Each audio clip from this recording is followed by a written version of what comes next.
Hello guys, सभी को नमस्कार। क्या हाल चाल है, कैसे हो आप लोग? उम्मीद करूंगा मस्त होंगे, जबरदस्त होंगे। एसएससी जीडी का बढ़िया से आप लोग तैयारी कर रहे होंगे। एक बार सभी लोग सेशन को शेयर करिएगा। आप देख रहे हो भारत में जवानों की बहुत ज़रूरत है, सेना में जवानों की बहुत ज़रूरत है। कश्मीर में इतना बड़ा कांड हुआ, बहुत ही निंदनीय है। और इसमें जो है सेना अपना काम कर रही है, धीरे धीरे सारी चीज़ें चल रही हैं। तो इसलिए बढ़िया से एकदम आप ही सबको देश की रक्षा करनी है। आप ही सभी को क्या करना है, बढ़िया से हम सबको संभालना है आर्मी में जा करके। तो एक बार सभी लोग सेशन को शेयर कर दीजिएगा और सबको बता दीजिएगा कि विनय भाई आ चुके हैं अपने चैनल पे। और 11 फरवरी 2025 की आल शिफ्ट का एनालिसिस यहाँ पे सॉल्यूशन यहाँ पे करवाने वाला हूँ। तो जैसा कि मैंने बोला था, प्रॉमिस करी थी आपसे कि सबसे पहले मैं 2025 का पूरा सॉल्यूशन कराऊंगा, उसके बाद टॉपिक वाइज। तो आज 11 है, 25 तक आपका हुआ था, कुछ शिफ्ट बची हैं। टोटल 14 क्लासेस होंगी इनकी, जिसमें से कुछ क्लासेस ले चुका हूं, कुछ क्लासेस शेष हैं। तो टोटल 14 क्लासेस में ये पूरा 2025 का जो आपका 42 शिफ्ट हुआ है वो पूरा मैं निपटा दूंगा बढ़िया से। आ जाओ, स्टार्ट करते हैं आज के सेशन को। तो फिर बता दूं आपको, 11 फरवरी 2025 की आल शिफ्ट का बाकायदा सीरियल वाइज हम लोग सॉल्यूशन करने वाले हैं।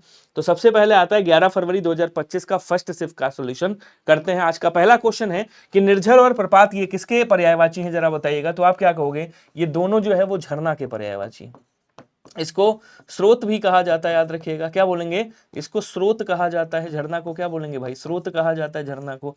इसको प्रपात कहते हैं, इसको जलप्रपात कहते हैं। क्या बोलेंगे? इसको जलप्रपात कहा जाता है, याद रखिएगा। ठीक है ना। झील, सरोवर किसको बोलते हैं? सरोवर तालाब को बोलते हैं। किसको बोलेंगे? क्योंकि सर सरोवर जो है वो तालाब को बोलते हैं, सर को बोला जाता है। जलाशय को कहा जाता है, याद रखिएगा, जलाशय को बोलते हैं। पुष्कर इसको कहा जाता है, इसको आप पुष्कर भी कह सकते हो। जिसको समझ में ना आए पूछ लेना मेरे से, तालाब कमेंट करके पूछ लिया करो। तालाब, सर, जलाशय, पुष्कर, पोखर भी बोलते हैं इसको। कई जगहों पे क्या कहते हैं? पोखर भी कहा जाता है। इसको तड़ाग के नाम से भी जाना जाता है, याद रखिएगा। इसको क्या बोलेंगे? कहेंगे सर इसको सरसी के नाम से जाना जाता है, सरसी भी कहते हैं, पुष्कर कहते हैं, पोखर कहते हैं।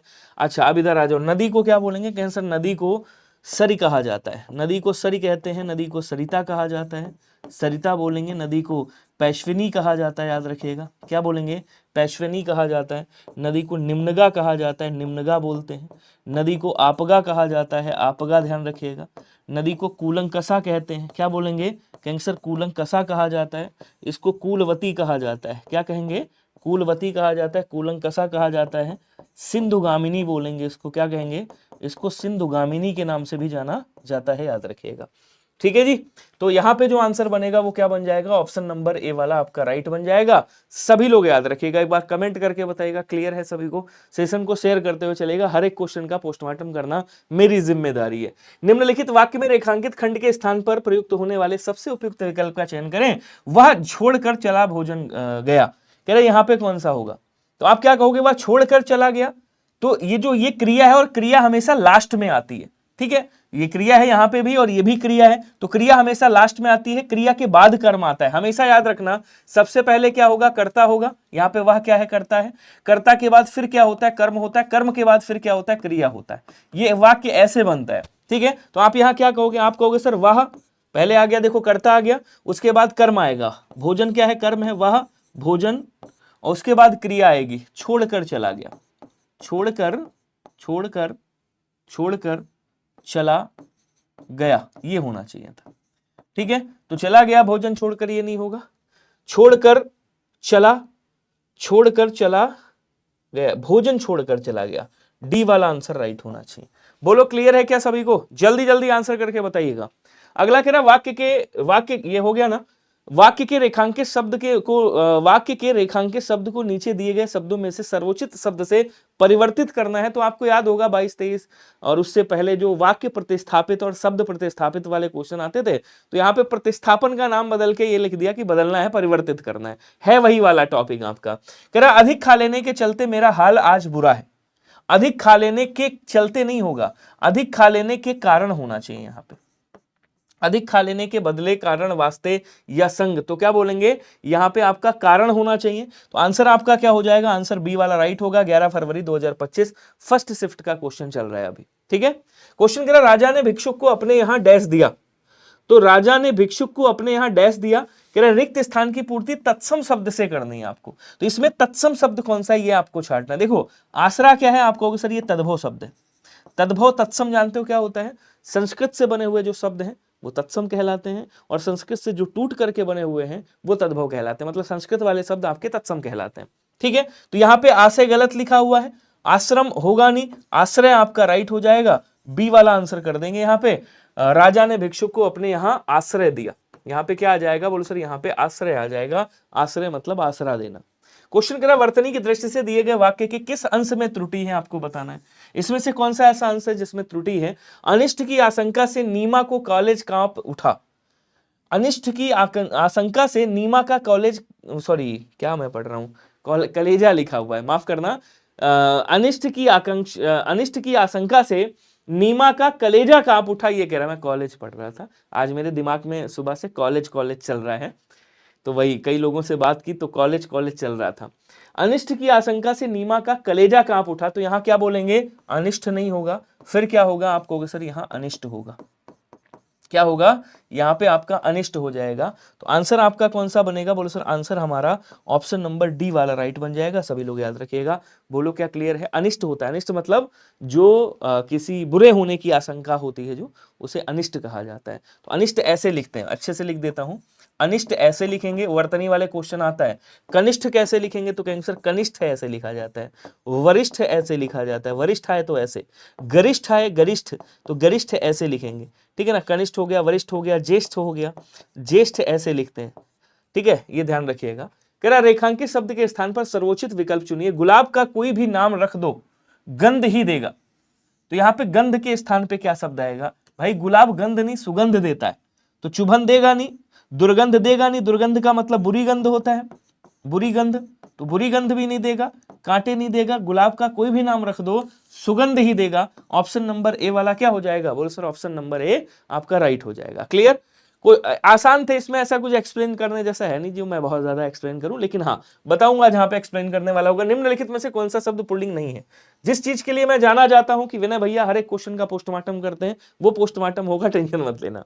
आपने कहा आवास है, समाज है, याचना है, वचन है। अब देखो पुल्लिंग और स्त्रीलिंग पहचानने का सबसे आसान सा तरीका है क्या, कि क्रिया, वाक्य शब्द के आगे क्रिया लगा दो। तो आप कहोगे सर आवास अच्छा है या आवास गिर गया, तो गिर गया मतलब स्त्री पुल्लिंग हो गया।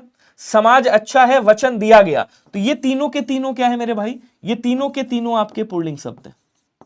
ठीक है, लेकिन आप कहोगे सर याचना दी गई, उनको याचना दी गई, तो सी वाला आंसर आपका क्या हो जाएगा, बोलो सर ये स्त्रीलिंग हो जाएगा, याचना दी गई। जैसे आपने कहा हमने रोटी खाई, लेकिन आप कहोगे सर हमने पानी पिया, तो पानी पिया मतलब पुल्लिंग, रोटी खाई मतलब स्त्रीलिंग। क्लियर। क्वेश्चन अगला कहना मुहावरे और उसके अर्थ के लिए सही विकल्प चुनिए। अंग अंग ढीला होना, कहना रे यार पूरा अंग अंग ढीला हो गया है भाई, पूरा अंग अंग क्या हो गया, अंग अंग ढीला हो गया, एकदम सुबह से काम कर रहे हैं, मतलब बहुत ज्यादा थक गए हैं। तो बिल्कुल नहीं थकना, थक कर सो जाना, अंग टूटना नहीं, थक जाना। ऑप्शन नंबर ए वाला क्या होगा आपका राइट हो जाएगा, ध्यान रखिएगा। क्लियर। क्वेश्चन अगला कह रहा है निम्नलिखित वाक्य में वर्तनी संबंधी त्रुटि की पहचान करें। अब यहां पे वर्तनी संबंधी त्रुटि बताना है आपको, कहां पे, आंसर करिएगा सभी लोग जल्दी से। चौपाल पर पिताजी गांव के बूढ़े बूढ़ों के साथ हुक्का पीते हैं, बड़े बूढ़ों के साथ हुक्का पीते हैं। चौपाल पर पिताजी गांव के, चौपाल पर पिताजी गांव के बड़े बूढ़ों के साथ हुक्का पीते हैं। क्या कहीं पे आपको वर्तनी संबंधी गलती लग रही है, और अगर लग रही है तो कहां पे लग रही है। चौपाल पर पिताजी बड़े बूढ़ों के साथ, अब ये बताओ बड़े कैसे लिखा जाता है, तो क्या बड़े हम ऐसे लिखते हैं ना बड़े, अगर बूढ़े लिखेंगे तो ऐसे लिखेंगे। तो बूढ़े तो सही लिखा हुआ है, ये तो सही है, बड़े गलत लिखा हुआ है। इसका मतलब गलती कहां पे, तो आप कहोगे सर गलती यहां पे। एकदम देखो आसान क्वेश्चन है, बस आप थोड़ा सा माइनर सी मिस्टेक है, इसको समझ पाओ कि यार गलती एक्चुअल में है कहां। क्लियर सभी को। अगला कह रहा वह बच्चा सामने जा रहा है जिसने तुम्हारी किताब फाड़ दी, वाक्य में निहित विशेषण क्या होगा। अब देखो यहां क्या कह रहा ये क्या है, विशेष्य है, ये क्या है, विशेष्य है, और कह रहा विशेष्य की विशेषता क्या होता है, वह बच्चा, ये विशेषण हो गया, ये क्या है, विशेषण है।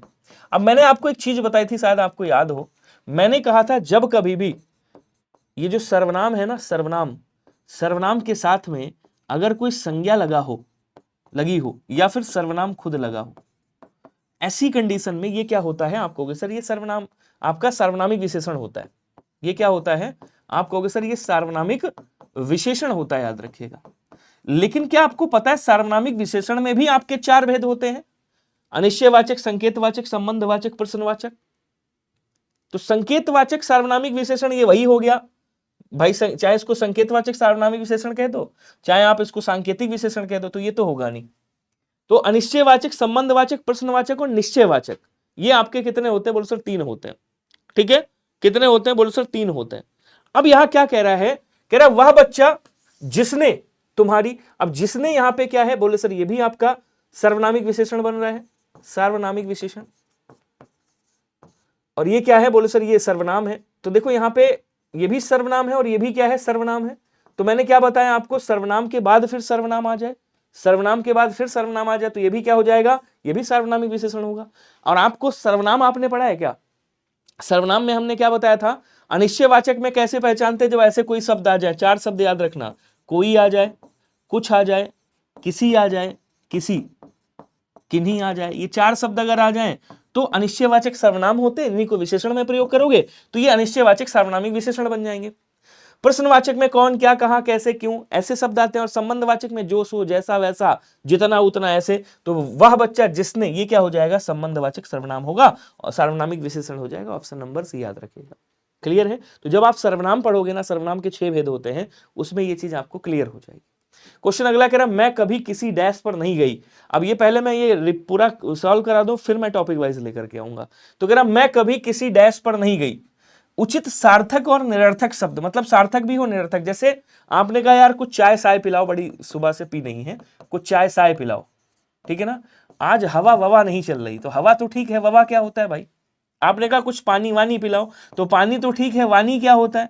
तो जिनका अर्थ है वो कैसे शब्द हैं, आप कहोगे सर वो सार्थक शब्द हैं। और जिनका अर्थ नहीं है वो कैसे शब्द हैं, आप कहोगे सर वो निरर्थक शब्द हैं।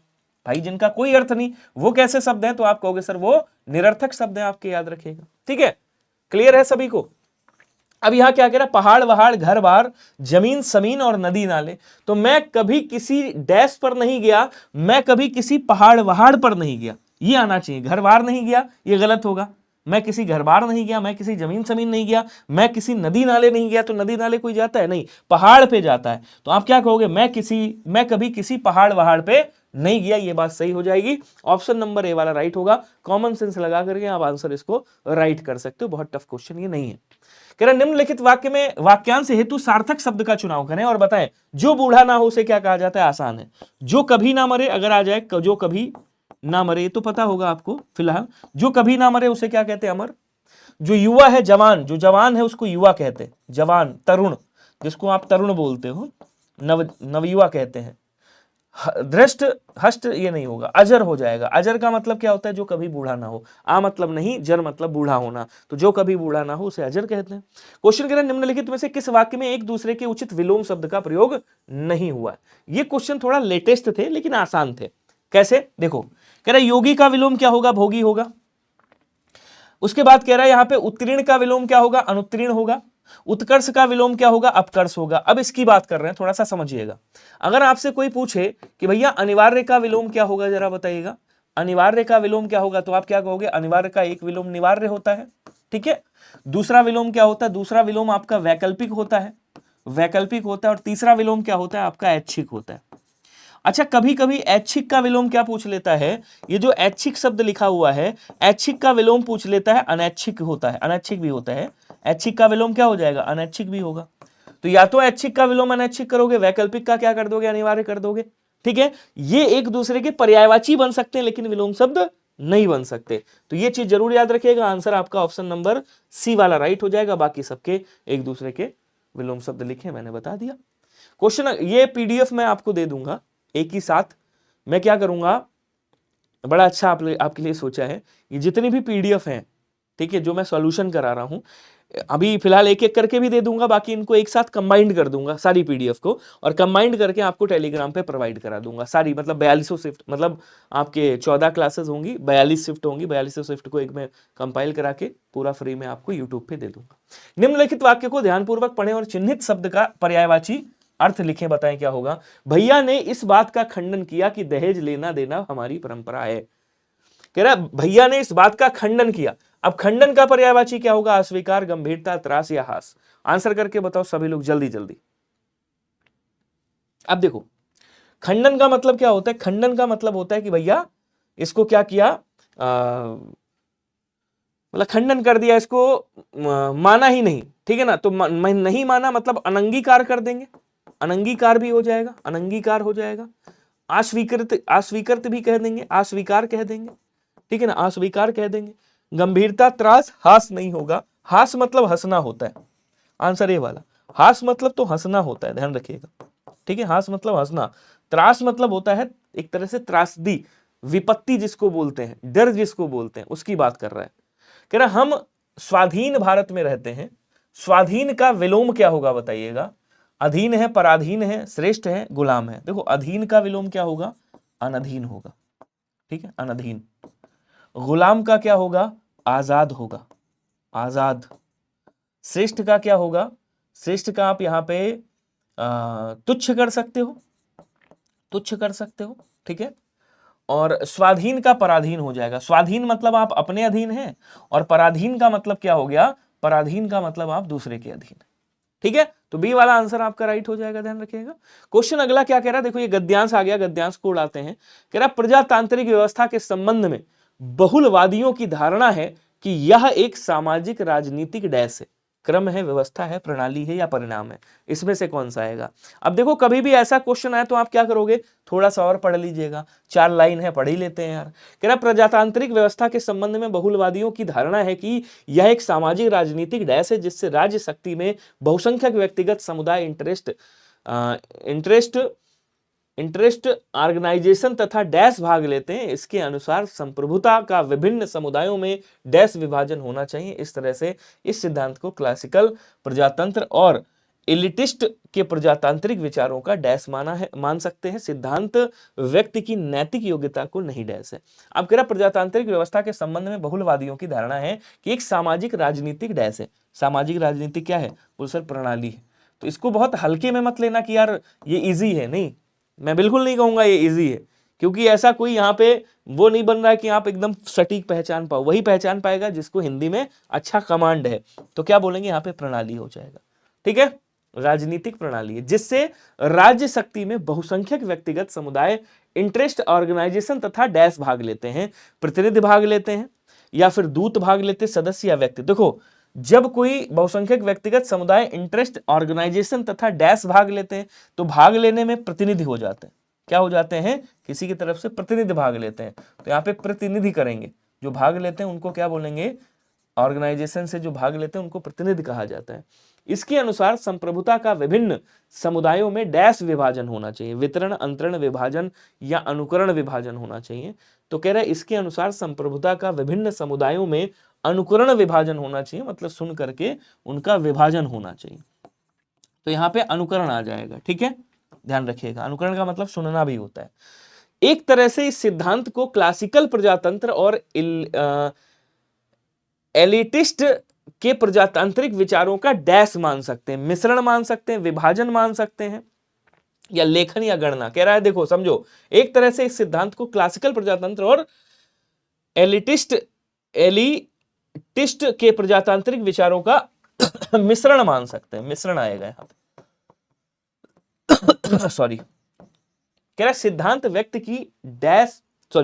व्यक्ति की नैतिक योग्यता को नहीं देखता है, मानता है, आंकता है या समझता है। तो क्या करता है?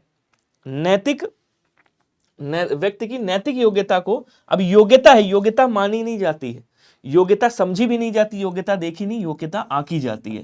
तो योग्यता को आंकता है, ठीक है ना। तो आंसर क्या हो जाएगा? बोलो सर आंसर आपका ऑप्शन नंबर सी वाला राइट हो जाएगा, याद रखिएगा। क्लियर है सभी को? स्पीड ठीक है ना? चलिए अगला क्वेश्चन देखिएगा, आज स्पीड बहुत कम है। 11 फरवरी 2025 सेकंड शिफ्ट का पेपर है, इसको सॉल्व करते हैं। कह रहा निम्नलिखित वाक्यांश के लिए उपयुक्त सार्थक शब्द क्या होगा? वह फूल जो खिला ना हो, मतलब अधखिला फूल। पराग बोलेंगे, कली बोलेंगे, फूल केसर बोलेंगे, या आपका फूल बोलेंगे? जल्दी जल्दी आंसर करके बताओ, वह फूल जो खिला ना हो उसे क्या कहा जाता है? बहुत बढ़िया, सभी लोग आंसर करेंगे स्पीड में, ठीक है। और सेशन को शेयर वेयर कर दिया करो, तुम्हारे लिए इतनी मेहनत की जाती है, ठीक है। तो आपका फर्ज बनता है कि विनय भैया का साथ देना। अब यहीं पे अगर आपसे पूछ लेता कि अधखिला फूल किसे कहते हैं, बताओ। अधखिला, अधखिला फूल, अधखिला फूल किसे कहा जाता है? तो आप क्या कहोगे? अधखिला फूल कहा जाता है मुकुल को। मुकुल जो होता है ना, उसे अधखिला फूल कहते हैं। और वह फूल जो खिला ही ना हो उसे क्या कहते हैं? उसे कली कहते हैं। पराग किसे कहते हैं? तो पराग बोलेंगे जो पुष्परज होता है, पुष्परज, जिसको पुष्परज कहते हैं, जिसको केसर भी आप कह सकते हो, उसे पराग कहा जाता है, ठीक है। गला छुड़ाना मुहावरे का अर्थ क्या होगा? कि भैया गला छुड़ा लिया। पीछे भागना, पीछा छुड़ाना, पीछा करना, या पीछे पड़ना। तो पीछे पड़ना मतलब गले पड़ना, गले पड़ गए। तो गले पड़ना मतलब क्या हो गया? एकदम पीछे पड़ गए, ठीक है। और कह रहा पीछे भागना और पीछा छुड़ाना, तो गला छुड़ाना मतलब पीछा छुड़ाना। बी आंसर क्या हो जाएगा आपका? राइट हो जाएगा, सभी लोग याद रखिएगा। क्लियर? रीतिवाचक क्रिया विशेषण का प्रकार नहीं है। अब देखो, जब हम बात करते हैं क्रिया विशेषण की, तो अर्थ के आधार पर 4 क्रिया विशेषण होते हैं। अर्थ के आधार पर, अर्थ के आधार पर क्रिया विशेषण के भेद।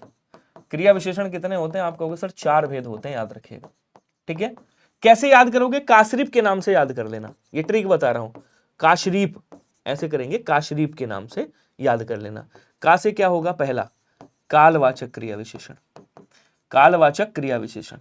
सा से क्या होगा? दूसरा स्थानवाचक क्रिया विशेषण, स्थानवाचक क्रिया विशेषण। उसके बाद रीति से क्या होगा?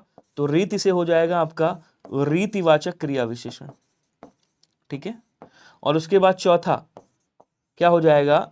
परिमाण वाचक क्रिया विशेषण, ठीक है। अब कह रहा है, देखो समझिएगा ध्यान से। आपने कहा मोहन सुबह दौड़ता है, सुबह दौड़ता है, या इनका क्या नाम है भाई? आपने कह दिया श्याम सुबह दौड़ता है, श्याम सुबह दौड़ता है, ठीक है। मां नहीं, भाई दोपहर में जाता है, ठीक है। मोहन ध्यान से पढ़ता है, समझते हुए चलिएगा, अभी समझा रहा हूं, ठीक है। और क्या बोलेंगे? पिताजी अंदर बैठे हैं। ये वाक्य बना दिए मैंने, ठीक है। अब समझना, थोड़ा सा प्रयास करिएगा समझने का इसको। क्वेश्चन क्या कह रहा है देखिएगा। कह रहा रीतिवाचक क्रिया विशेषण कौन सा है? मतलब रीतिवाचक क्या होता है? जिसमें क्रिया के होने का तरीका बताया जाए। तो जिसमें क्रिया के होने का तरीका बताया जाए, ढंग बताया जाए, वहां रीतिवाचक होता है।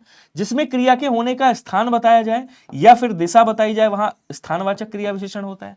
जिसमें क्रिया के होने का समय बताया जाए, वहां क्या होता है? वहां पे कालवाचक क्रिया विशेषण होता है। और जिसमें क्रिया की नाप और तौल बताई जाए, क्रिया की माप और तौल बताई जाए, वहां क्या होता है? बोलो सर वहां पे आपका परिमाणवाचक क्रिया विशेषण होता है। तो कह रहा है भैया दौड़ता है, कब दौड़ता है? कह रहा है सुबह दौड़ता है। ध्यान से समझिएगा, ये क्या कह रहा है? ये कह रहा है कब दौड़ता है, इससे पूछो तो ये कहेगा सर सुबह दौड़ता है। मतलब ये क्या हो गया? आप कहोगे सर ये कालवाचक हो गया, ठीक है।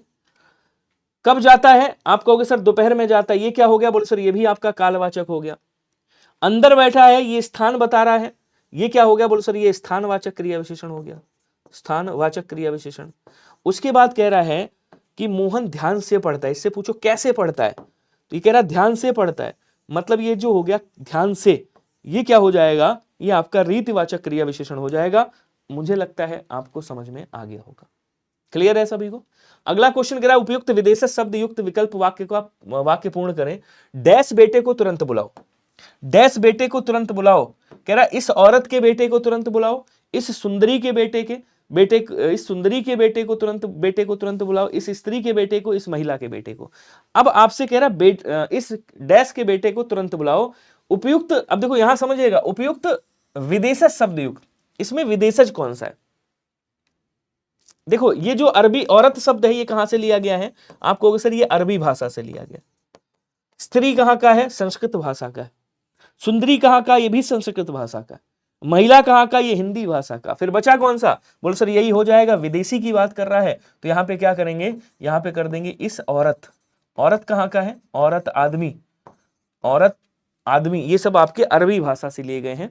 अरबी भाषा मतलब विदेशी हो गया, अरबी मतलब विदेशी हो गया।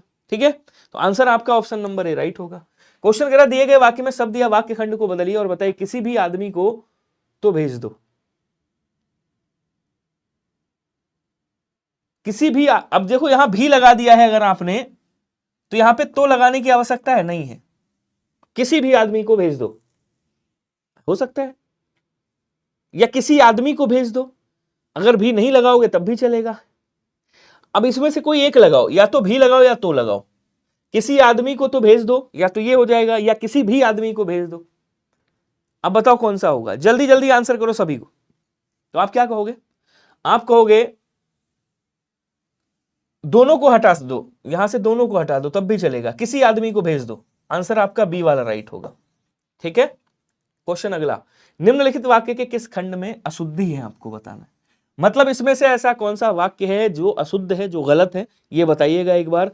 तो ललित ने इस रहस्य को अपने भीतर ही रखा, क्या कहीं पे आपको गलती दिख रही है? अब इसको कैसे पढ़ोगे? इसको ऐसे पढ़ोगे, कह रहा ललित सही है, ने इस रहस्य गलत लिखा हुआ है। तो रहस्य अगर लिखना है तो कैसे लिखेंगे भाई? रहस्य ऐसे लिखते हैं, बोलो हाँ या ना? अच्छे से लिख देता हूं और अच्छे से लिख देता हूं ताकि आप एक एक शब्द पहचान सकें, वर्ड पहचान सकें। तो कह रहा रहस्य, रहस्य ऐसे लिखते हैं। आंसर क्या हो जाएगा? बी वाला राइट होगा। बोलो क्लियर है क्या सभी को? जल्दी जल्दी आंसर करिएगा। अगला क्वेश्चन कह रहा है रिक्त स्थान की पूर्ति देशज शब्द से करना है। अब देखो यहां पे आपको देशज शब्द से पूर्ति करना है। श्याम के घर का फर्श बहुत ही चिकना, स्वर्ण, मार्बल, उज्जवल। अब देखो स्वर्ण क्या है? तत्सम शब्द है। कैसा है मेरे भाई? तत्सम शब्द है। उज्जवल कैसा है? तत्सम शब्द है आपका। ठीक है, अब स्वर्ण का क्या हो जाएगा? स्वर्ण का सोना हो जाएगा, तद्भव। वैसे देखा जाए तो ये क्वेश्चन गलत है। क्यों गलत है अभी बताऊंगा। उज्जवल क्या है? बोलो सर उज्जवल का उजला, ये क्या होता है? तद्भव होता है। ये क्या होता है? बोलो सर तद्भव होता है। अब ये जो एग्जामिनर ने जैसे क्वेश्चन बनाया है, क्वेश्चन गलत है। क्यों गलत है? क्योंकि देशज पूछ रहा है, इसमें सच पूछो तो देशज है ही नहीं कोई। मार्बल आपका विदेशी शब्द है, विदेशी है। और ये जो चिकना शब्द है ना, जैसे आपने कहा चिकना, ये चिकना शब्द ये तद्भव होता है। क्या होता है? ये आपका तद्भव होता है। और इसका तत्सम क्या हो जाएगा? इसका तत्सम चिक्कण होता है। चिक्कण ऐसे लिखेंगे, ये क्या है? तत्सम है, प्रूफ है। तो अब चूंकि आपके पास कोई ऑप्शन नहीं है, वैसे है ये भी तद्भव मैंने बताया यहाँ पे, तो यहाँ पे चिकना ही आंसर करोगे आप। ऑप्शन नंबर ए हो जाएगा, श्याम के घर का फर्श बहुत ही चिकना है। लेकिन अगर एक्चुअल देखा जाए तो इसमें आप, अब तो खैर समय निकल गया, लेकिन इसमें आप आयोग जो है, आयोग पे ऑब्जेक्शन हो सकता था कि यार इसमें नंबर आपको देना, मतलब पूरा मिलना चाहिए सबको। रीजन ये गलत है, क्वेश्चन गलत है। क्यों? क्योंकि चिकना तद्भव होता है, देशज नहीं होता। देशज कौन? जिसका कोई तत्सम ना हो, ना विदेशी शब्द हो, ना वो आपका क्या कहते हैं संस्कृत का शब्द हो, ना तत्सम हो, ना तद्भव हो, ना विदेशज हो। देशज मतलब जिसका कोई भी उत्पत्ति का पता ना हो, जैसे जूता हो गया, तेंदुआ हो गया, खिड़की हो गया, ये देशज शब्द है। मैं लिख देता हूं यहाँ पे, अगर आपसे कहे देशज शब्द जरा पहचानो कौन कौन से, तो देशज शब्द में बहुत आते हैं। दो प्रकार के होते हैं, एक अनुकरण, एक अनुकरण रहित। अनुकरण जो सुन करके बनाए गए, जैसे ठन ठन, मिमियाना, चिल्लाना, दहाड़ना, ये सब अनुकरणात्मक है। और जो अनुकरण रहित हैं, जैसे आपने कह दिया जूता, तो जूता कैसा शब्द है? देशज है। खिड़की कैसा शब्द है? खिड़की, आप कहोगे सर देशज शब्द है। पगड़ी कैसा शब्द है? आप कहोगे सर पगड़ी देशज शब्द है। ठीक है ना, पगड़ी कैसा है? देशज शब्द है। आपने कह दिया भैया यहाँ पे क्या बोलते हैं, पगड़ी हो गया, जूता हो गया, लोटा, लोटा देशज शब्द है। लुटिया देशज शब्द है। लोटा, लुटिया, ये सब देशज शब्द है। ठीक है, तलवार एक डैश का उदाहरण है। तलवार उपयुक्त एकार्थी शब्द से रिक्त स्थान की पूर्ति करें। औजार, शस्त्र, अस्त्र या वीरता। अब देखो यहां पे शस्त्र, अगर शस्त्र लिखा होगा ऐसे, शस्त्र किसे कहा जाता है? जो वह हथियार, समझिएगा, वह हथियार, ये हमेशा क्वेश्चन आता है आपका, वह हथियार जो हाथ में थाम कर, हाथ में थाम कर चलाया जाता है। ठीक है, चलाया जाता है। अस्त्र किसे कहते हैं? अस्त्र, तो क्या बोलेंगे? वह हथियार, वह हथियार जो फेंक कर चलाया जाता है, फेंक कर चलाया जाता है, जाता है। ठीक है, अब कह रहे तलवार एक किसका उदाहरण है? तलवार एक शस्त्र का उदाहरण है। तो बी वाला आंसर क्या हो जाएगा? बोलो सर बी वाला आंसर आपका राइट होगा, क्योंकि तलवार को आप हाथ में थाम करके चलाते हो। क्लियर है?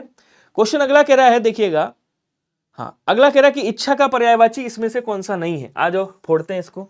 इच्छा को क्या कहा जाता है? बोलो सर इच्छा को आकांक्षा बोलेंगे, आकांक्षा। चाह बोलते हैं, चाह। मनोरथ बोला जाता है, क्या बोलेंगे? मनोरथ बोला जाता है। स्पृहा कहा जाता है, स्पृहा बोलेंगे, चाह बोलेंगे, आकांक्षा, मनोरथ। कामना बोल देंगे, कामना। अपेक्षा बोलेंगे, अपेक्षा भी आप कह सकते हो। ठीक है, ये सब होते हैं आपके किसके? बोलो सर ये सब आपके इप्सा भी कह सकते हो, इप्सा।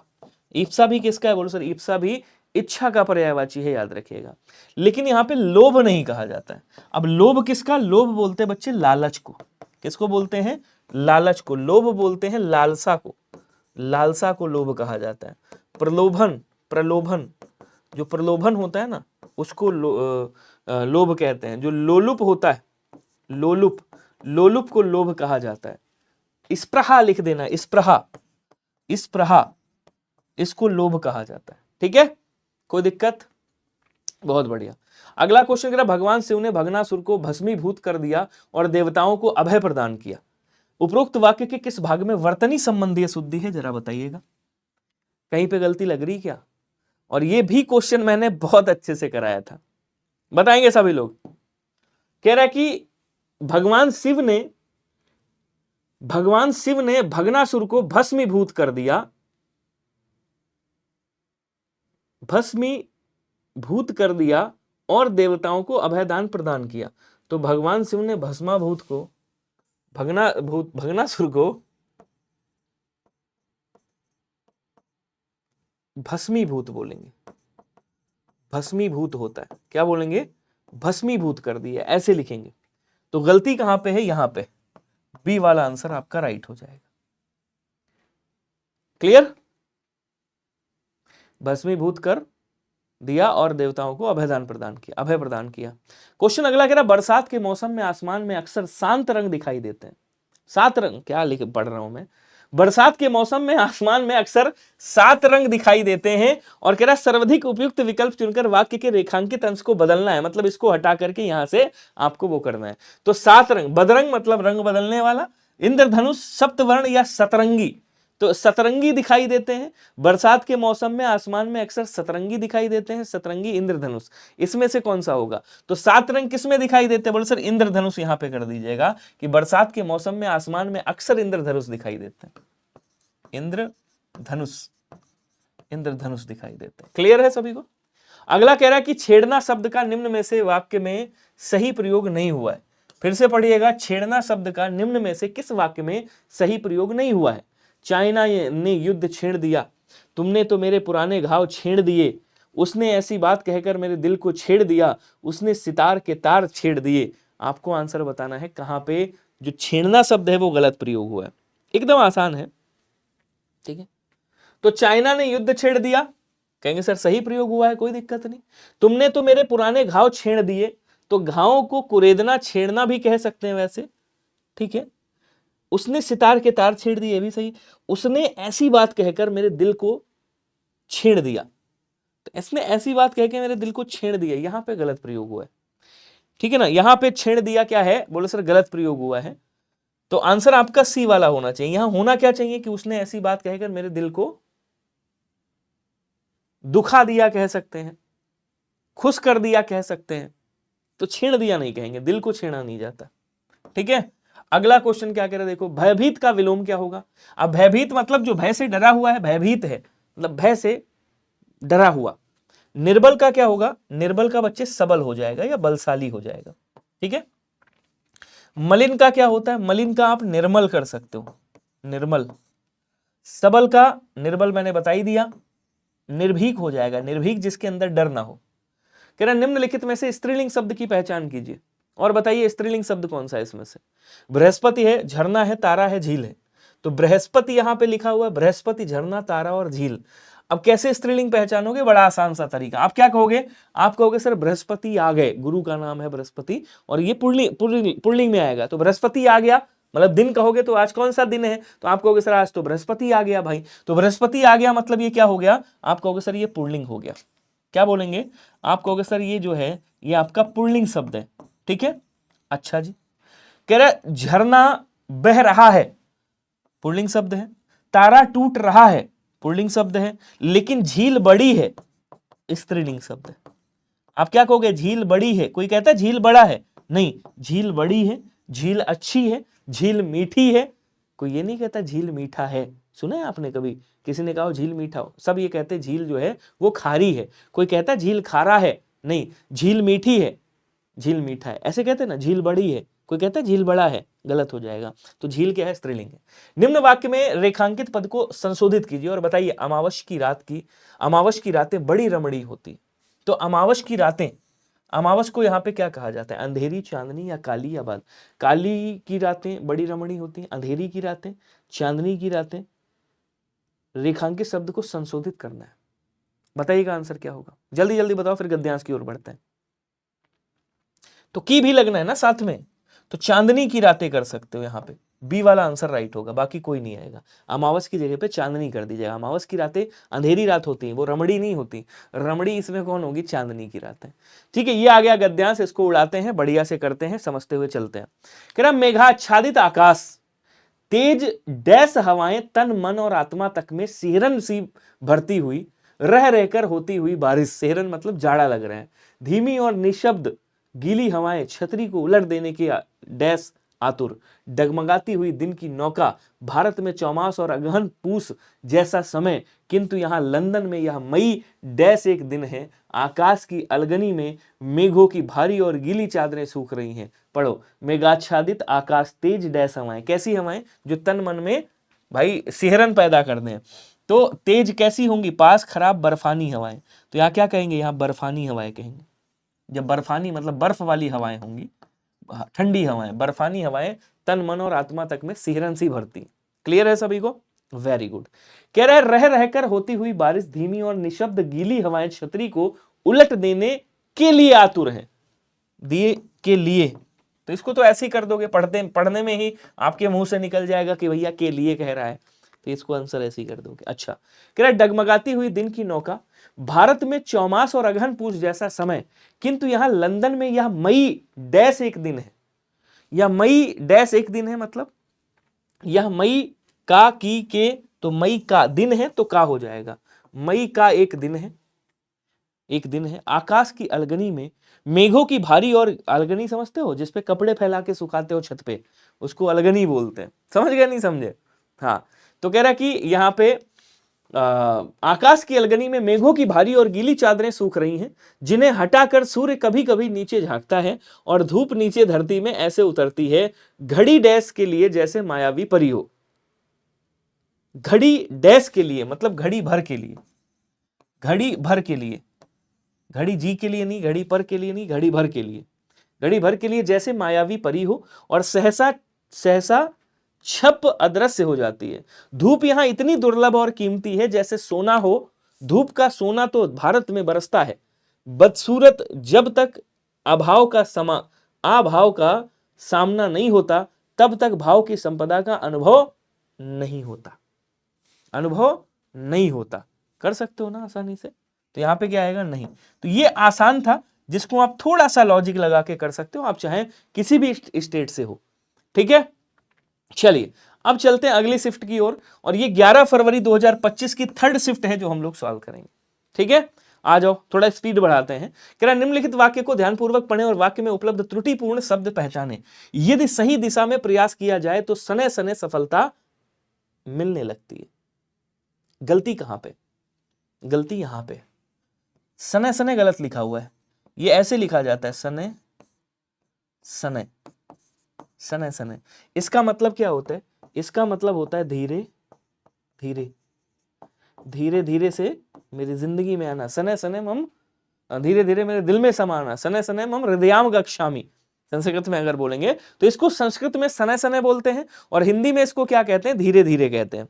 एक बार आंसर करिएगा सभी लोग, मन करे दिल से मेरे लिए आवाज आए तो सेशन को शेयर कर दीजिएगा, ठीक है। तो गलती कहां पे, आपको सर गलती यहां पे है, सी वाला आंसर राइट होगा। इसको ऐसे पढ़ेंगे, यदि सही दिशा में प्रयास किया जाए तो सने सने सफलता मिलने लगती है, मतलब धीरे धीरे सफलता मिलने लगती है। कह रहा रिक्त स्थान की पूर्ति विदेशी शब्द से करना है। किससे करना है, विदेशी शब्द। अब इसमें आपको ढूंढना कौन सा विदेशज है। न्यायालय है, सभा है, अदालत है, सभागार। न्यायालय है, अब देखो न्यायालय संस्कृत का शब्द है, न्याय प्लस आलय, सभा और उसके बाद सभागार और अदालत। तो आपको मैंने बताया, देखो समझना थोड़ा सा, अगर आपसे कभी भी पूछे अरबी भाषा के शब्द, अरबी भाषा के शब्द जो हैं, जो भाई हिंदी में यूज होते हैं, ज्यादातर कानून से संबंधित हैं, ठीक है। तो एक आदमी और औरत थे, आपस में लड़ाई की, तो उसके बाद गए ये अदालत पहुंचे। अदालत में मुकदमा लिखवाया। क्या लिखवाया, मुकदमा लिखवाया। मुकदमा लिखवाने के लिए वकील की जरूरत पड़ी। उसके बाद गए जज साहब के पास, उन्होंने लगा दिया दफा, और उसके बाद कह दिया तारीख नहीं, उसके बाद हाजिर हूं, बोला हाजिर हूं। और जब हाजिर हो गए दोनों, तब उनपे क्या चला, मुकदमा चला, ठीक है। और मिलने लगी तारीख पे तारीख। क्या मिलने लगी, तारीख पे तारीख। फिर भी न्याय नहीं मिला। तो न्याय कहां मिला, अल्लाह की अदालत में। क्या बोलेंगे, अल्लाह। तो ये सब कहां के शब्द हैं, ये सब आपके अरबी भाषा से लिए गए। तो ये जो अदालत शब्द है ना, अदालत, यहाँ पे जो अदालत शब्द है, ये कहां से लिया गया है, आप कहोगे सर ये विदेशी शब्द है, और ये आपका कहां से लिया गया, ये आपका अरबी भाषा से लिया गया है, याद रखिएगा। तो क्या कह रहा है, रिक्त स्थान की पूर्ति विदेशी शब्द से करनी थी, मोहन के जाते ही अदालत में कार्रवाई शुरू हो गई, कह देंगे। क्लियर है सभी को। चलिए अगला क्वेश्चन देखो। कहा जाता है कि यदि कोई व्यक्ति अच्छे कर्म करता है तो वह दीर्घायु होता है। वाक्य में दीर्घायु का विपरीतार्थक मतलब विलोम क्या होगा। क्या पूछ रहा है आपसे, विलोम पूछा है कि इसका विलोम क्या होगा, दीर्घायु। दीर्घायु मतलब लंबी आयु हो। अब देखिए उदय का क्या होता है, उदय का अस्त होता है, ठीक है। बहुज्ञ का क्या होता है, अल्पज्ञ होता है, अल्पज्ञ। और बहिरंग का क्या हो जाएगा, अंतरंग हो जाएगा, अंतरंग होगा भाई।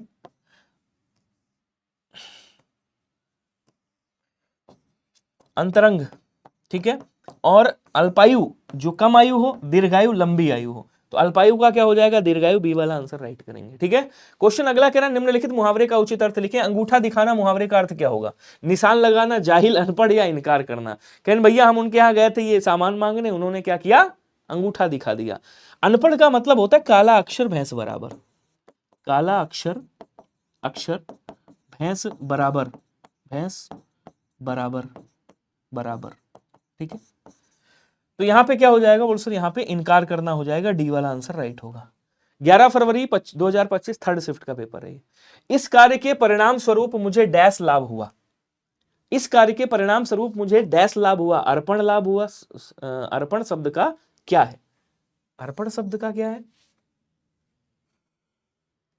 इस कार्य कह रहा है उपयुक्त वाक्य में रिक्त स्थान की पूर्ति के लिए उपयुक्त अनेकार्थी शब्द क्या होगा। अच्छा, अर्पण शब्द का अनेकार्थी क्या है, और इस कार्य के परिणाम स्वरूप मुझे डैश लाभ हुआ। तो अर्पण का अनेकार्थी शब्द पूछ रहे हैं आपसे। हाँ, अर्पण शब्द क्या है, ठीक है। अच्छा, अर्पण शब्द का क्या डैश है, और इस कार्य के परिणाम स्वरूप मुझे डैश लाभ हुआ। तो यहां क्या बोलेंगे, अर्थ लाभ हुआ। अर्थ मतलब धन को बोलते हैं। और यहां पे भी क्या आ जाएगा, बोलो सर यहां पे भी अर्थ आ जाएगा। अब देखो ये जो अर्थ शब्द है ना, ये अनेकार्थी शब्द है, अनेकार्थी शब्द है अर्थ शब्द। अर्थ का मतलब क्या होता है, अर्थ का मतलब एक तो मतलब ही होता है, एक अर्थ का मतलब प्रयोजन होता है, ठीक है। एक अर्थ का मतलब धन भी होता है, धन बोलते हैं, ठीक है ना। और एक अर्थ का मतलब हो गया। तो आंसर आपका ऑप्शन नंबर डी वाला राइट हो गया। यहाँ पे ये अनेकार्थी शब्द पूछा है आपसे, ठीक है। क्वेश्चन अगला कह रहा है निम्नलिखित में अनेकार्थी शब्द वही जैसे एक शब्द के कई सारे अर्थ होते हैं। मान लो मैंने यहाँ पे लिखा हरि के कितने अर्थ हैं, तो आप कहोगे एक हरि का मतलब बंदर है, एक हरि का मतलब विष्णु जी है, एक हरि का मतलब भाई क्या बोलते हैं इंद्र भी है, एक हरि का मतलब जो है सिंह भी, एक हरि का मतलब मेंढक भी, एक हरि का मतलब सर्प भी, एक हरि का मतलब तालाब भी होता है, ऐसे करके। कह रहा निम्नलिखित में से किस वाक्य में लिंग की अशुद्धि है। क्या बताना है आपको, लिंग संबंधी अशुद्धि बताना है। हलवा बन रहा है, अब हलवा पुल्लिंग है, बन रहा है, बोले सर सही है। दही रखी है, खा लो, तो दही, आप ये जो दही शब्द है आप क्या कहोगे, दही खट्टा है या दही खट्टी है? आप कहोगे सर दही खट्टा है। अब दही खट्टा है मतलब ये दही क्या हो गया, आप कहोगे सर पुल्लिंग शब्द है।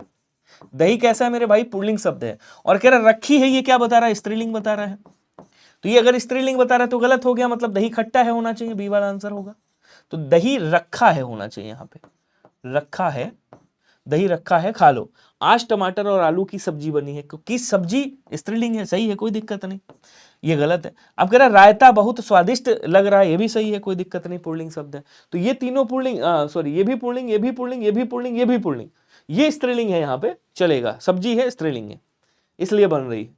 तो कह रहा बच्चे मैदान में विद्यालय के खेल रहे हैं, बच्चे मैदान में विद्यालय के खेल रहे नहीं, बच्चे विद्यालय के मैदान में खेल रहे हैं। तो ऐसे आएगा यहां पे, अगर करेंगे तो ऐसे करेंगे, बच्चे विद्यालय के मैदान में खेल रहे हैं, ये होना चाहिए। ठीक है, तो विद्यालय में मैदान के गलत हो गया, ये भी गलत है, ये भी गलत है, विद्यालय के मैदान में, ए वाला आंसर आपका क्या होगा, ए वाला आंसर राइट हो जाएगा, ध्यान रखिएगा। क्लियर। क्वेश्चन करें जिसे सभी बातों का ज्ञान हो, जो सब जानता है उसे क्या कहते हैं, यही तो कहना चाह रहा है भाई। त्रिकालदर्शी का मतलब क्या होता है, तीनों कालों के विषय में, तीनों कालों के विषय में, या तीनों कालों के बारे में, जानने वाला, या तीनों कालों का ज्ञाता। ठीक है ना, सर्वज्ञ जो सब जानता हो, जो सब जानता हो, विशेषज्ञ जो किसी विषय का ज्ञाता हो, जो किसी विषय का ज्ञाता हो या जानकार हो। ठीक है, मर्मज्ञ जो मर्म को जान ले, जो किसी के मर्म को जानता हो, जो किसी के मर्म को जानता हो। अब कह रहे जिसे सभी बातों का ज्ञान हो, अब सभी बातों का ज्ञान है मतलब जो सब जानता है, और जो सब जानता है वो क्या है, वो सर्वज्ञ है। क्वेश्चन अगला कह रहा है निम्नलिखित वाक्यांश हेतु सार्थक शब्द पहचाने जिसका कोई आरंभ ना हो, उसे क्या कहा जाता है। आदि का मतलब क्या होता है, आदि मतलब होता है आरंभ। ठीक है, और अनादि का मतलब क्या होता है, जिसका कोई आरंभ ना हो। तो जिसका कोई आरंभ नहीं उसे क्या बोलेंगे, अनादि बोलेंगे। क्वेश्चन अगला कह रहा है रात्रि का पर्यायवाची क्या होगा, कोई बताएगा। देखो रात्रि का क्या होता है, रात्रि का रात होता है, निशा होता है, निशि होता है। ठीक है ना, सॉरी निशि होता है, निशीत कहा जाता है इसे, निशीत मतलब अंधकार वाली रात, तमिश्रा, सॉरी निशीत मतलब मध्य रात्रि का समय, तमिश्रा मतलब अंधकार वाली रात। ठीक है, सरवरी का मतलब क्या होता है, सरवरी का मतलब होता है चांदनी वाली रात। ठीक है, उसके बाद यामा आता है, यामिनी आता है, ध्यान रखिएगा, यामिनी बोलते हैं, रजनी बोलते हैं इसको, रैन बोला जाता है, क्या बोलेंगे, कहेंगे सर रैन कहा जाता है, इसको क्षणदा कहा जाता है, ध्यान रखिएगा, क्षणदा बोलते हैं। विभावरी चांदनी वाली रात, तारों भरी रात को कहते हैं, तो विभावरी भी बोलते हैं। नंदिनी किसे बोला जाता है, नंदिनी लिखा हुआ, वैसे नंदिनी होता है, नंदिनी बेटी को कहते हैं, पुत्री को कहा जाता है, सुता को कहा जाता है, आत्मजा को कहा जाता है, आत्मजा को।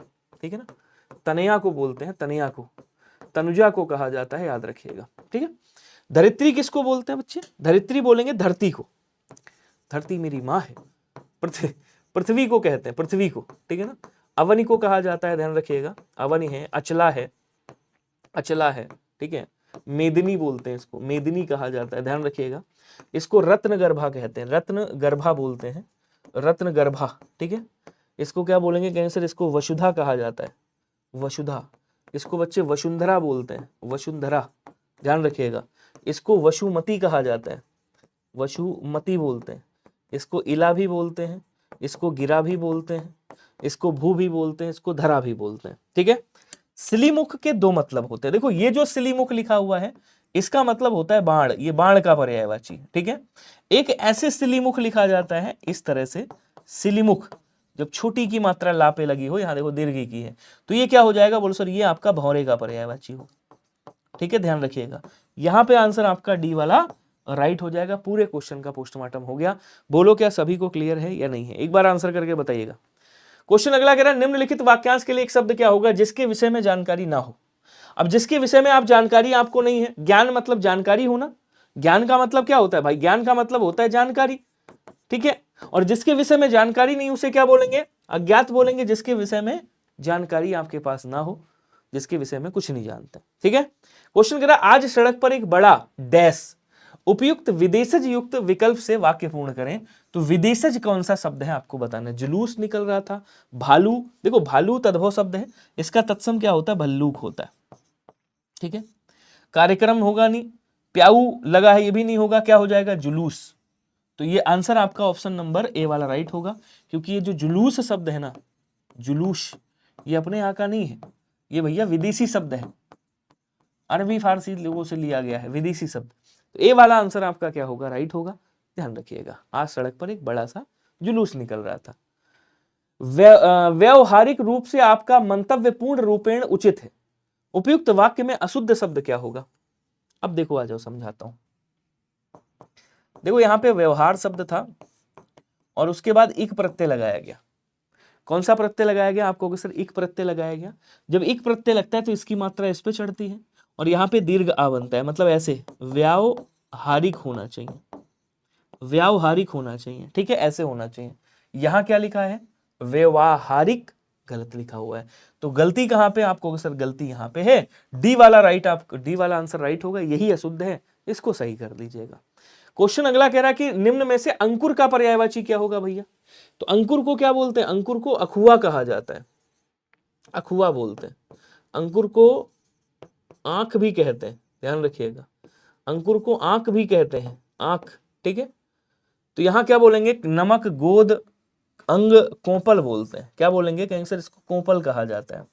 गोद को क्रोड कहते हैं संस्कृत में, गोद को अंक भी कहा जाता है, याद रखिएगा, क्रोड बोलते हैं। गोद को क्या बोलेंगे, क्रोड, क्रोड कहा जाता है, अंक कहा जाता है। नमक को क्या बोलेंगे, नमक को नून कहा जाता है, लोन कहा जाता है, लोन, लवण कहा जाता है, याद रखिएगा, ठीक है। अंग, ये वाला जो अंग है ये शरीर को भी बोलते हैं, और एक अंगराज कर्ण को भी कहा जाता है अंग। एक अंग का मतलब हिस्सा भी होता है, भाग बोलते हैं जिसको, ठीक है ना, हिस्सा या भाग, ये अनेकार्थी शब्द हो गया। आंसर आपका ऑप्शन नंबर सी वाला क्या होगा बच्चे, राइट हो जाएगा, ध्यान रखिएगा। क्वेश्चन अगला कहना है निम्न में से किस वाक्य में कारक चिन्ह का अशुद्ध प्रयोग किया गया। इसमें आपको बताना है कारक चिन्ह का अशुद्ध प्रयोग किसमें किया गया है। एक बार सभी लोग सेशन को शेयर वेयर करते रहना, ठीक है। अपना चैनल है नया, लाइक सब्सक्राइब करते रहिएगा। अशुद्ध प्रयोग पूछ रहा है, अध्यापक ने छात्रों को कॉपी को लिखवाया, दूध वाला ग्राहक को दूध दे रहा था, अध्यापक शरारती बच्चों को दंड दे रहे हैं, माँ बच्चे को खाना खिला रही है। तो माँ किसको खिला रही है भाई, बच्चों को खिला रही है। ये क्या हो गया, बोलो सर कर्म कारक है, सही है, ठीक है, कोई दिक्कत नहीं। अध्यापक शरारती बच्चों को दंड दे रहा है, कर्म कारक है, ये भी सही है। दूध वाला ग्राहकों को दूध दे रहा था, तो दूध दे रहा था, ये संप्रदान कारक होगा, संप्रदान कारक, ठीक है, संप्रदान हो जाएगा, तो ये भी सही है आपका। अध्यापक ने छात्रों को कॉपी लिखवाया, मैंने आपको बताया था, आपको याद हो, मैंने कहा था कर्म है अगर सजीव, कर्म कैसा है, अगर आपका कर्म सजीव है तो उसके साथ को विभक्ति लगेगी, जैसे राम ने रावण को मारा। लेकिन अगर कर्म निर्जीव है तो विभक्ति रहित होगा, निर्जीव है तो विभक्ति रहित होगा, विभक्ति रहित होगा, ठीक है। तो यहाँ पे क्या कह रहा है, अध्यापक ने छात्रों को, कॉपी क्या है, कर्म है, कर्म कैसा, निर्जीव है, लिखवाया केवल आ जाएगा, ए वाला आंसर राइट होगा। और यहाँ भी कर्म कारक होगा, यहाँ पे क्या है, यहाँ भी कर्म कारक है, कर्म कारक की अशुद्धि है, ध्यान रखिएगा। क्वेश्चन अगला गद्यांश आ गया, इसको भी उड़ाते हैं, उसके बाद आज का पूरा ये सत्यनारायण स्वामी की जय बोलते हैं। व्यक्तित्व के विकास और उसकी प्रखरता के लिए डैश सोच जरूरी है, यह सफलता की भी डैश सकारात्मक सोच को डैश होती है, ठीक है। उसके बाद कह रहा है कि हिस्सा कैसे बनाया जाए प्रतियोगी छात्रों के लिए, यह समझ लेना अत्यंत आवश्यक है। कह रहा व्यक्तित्व के विकास और इसकी प्रखरता के लिए डैश सोच जरूरी है। तो व्यक्तित्व का जब आप विकास करोगे तो व्यक्तित्व के विकास के लिए नकारात्मक तो जरूरी नहीं है, भावात्मक भी नहीं, तटस्थ भी नहीं, सकारात्मक सोच, सोच हमेशा सकारात्मक होनी चाहिए। तो यहां क्या लिखेंगे, यहां सकारात्मक लिखेंगे, क्यों, क्योंकि यहां पे भी देखो सकारात्मक लिखा हुआ है, ऐसे भी पकड़ सकते हो इसको, ठीक है। उसके बाद कह रहा है यह सफलता की भी पूंजी सकारात्मक सोच को डैश होती है, सामर्थ्य, कसौटी या कुंजी, या सफलता की भी कुंजी, कुंजी या सफलता की भी कुंजी। यहां पे एक शब्द मिसिंग है, यहां पे शब्द एक मिसिंग है, होता है शब्द यहां पे होती है, होती है मिसिंग है, होती है, ठीक है, ये मिसिंग है, टाइपिंग में एरर हो गया है। तो यहां पे क्या लिखेंगे, या सफलता की भी कुंजी होती है, ठीक है, अब ये सही हो गया। सकारात्मक सोच को डैश होती है, सकारात्मक सोच को समाज होती है, व्यक्तित्व होती है, महत्वाकांक्षा होती है या मानवता होती है। तो क्या बोलेंगे, सकारात्मक सोच को व्यक्तित्व होती है, व्यक्तित्व होती है, ठीक है। सकारात्मक सोच को क्या होती है, एक मिनट,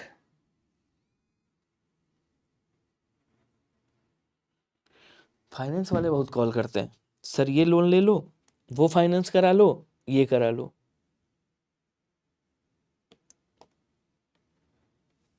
चलिए